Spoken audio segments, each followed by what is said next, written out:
Hello, I am Gracelyn from IPMI Business School, and today I will give you a short explanation about international finance.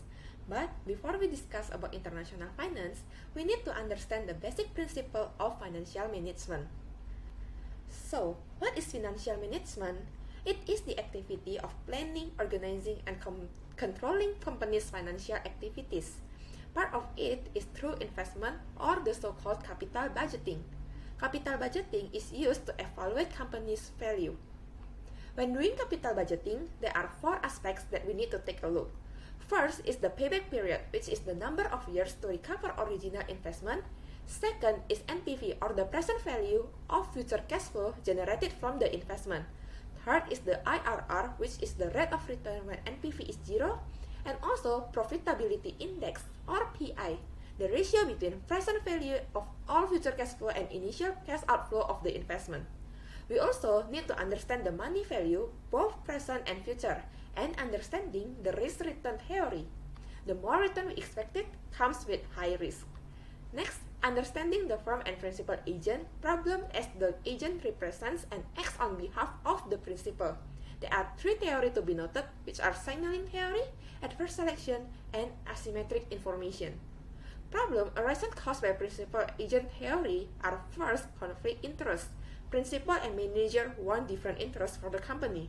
Principal want the manager to work for them, while manager want high benefit in working. Asymmetric information.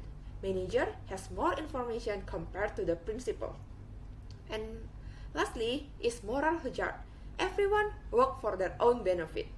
We also have to understand what are the risks that could impact the MNC, such as the exchange rate movement, foreign economies, and political risks on countries that the MNC enters. By understanding the risks, it could help us to give valuation of MNC and compare it with domestic firms. Now, after understanding on the overview of financial management, let's talk deeper on international finance. There are four areas that we will take a look. First is the forex market and exchange rate determination. Second is the parity framework. Third is the exchange rate forecasting. And last is the measurement of currency risk.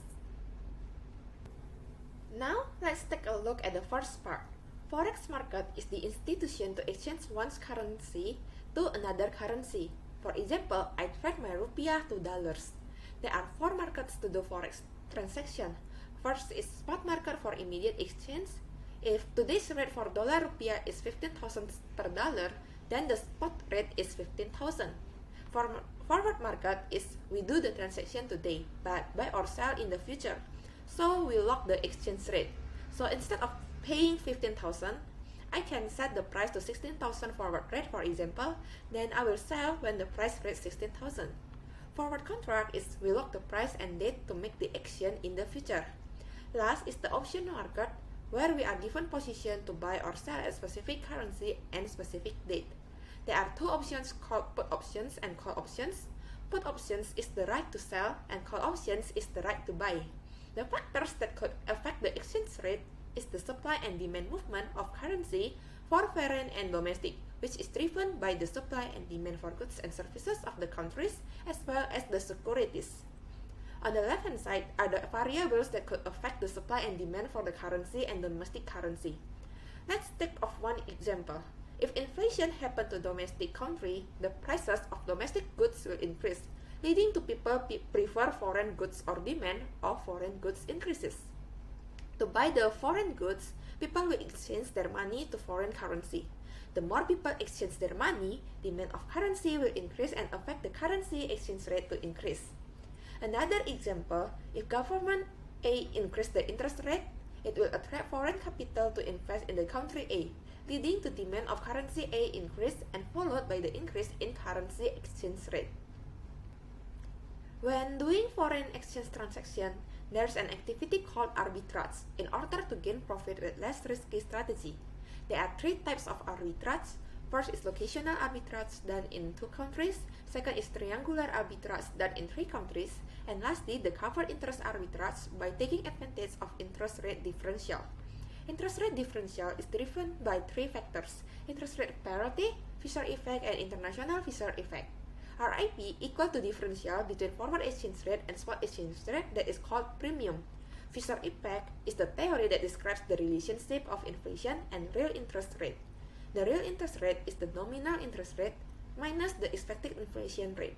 To do forex transaction, we could predict the future exchange rate through forecasting. There are 4 ways to do it. Technical forecasting using the statistical analysis and time series model of historical data to predict the future values. Fundamental forecasting using the economic variable and exchange rate. Market-based forecasting using the market indicators such as spot rate and forward market rate. And mixed forecasting by combining all of the forecasting techniques. Another forecasting method is market efficiency theory by predicting market prices based on available information. However, the limitation of this technique is no one can have all of the market information.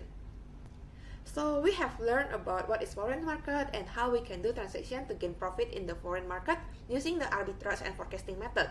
Before doing the transaction, we have to know that there are risks that we need to consider, such as the transaction exposure, economic exposure, or the changes of economic conditions and policy, and translation exposures when we translate the one's currency to another currency. That's all from my explanation. I hope you can gain more understanding about the international finance, especially on how to do transaction in foreign market and the risks that you have to consider. Thank you for watching.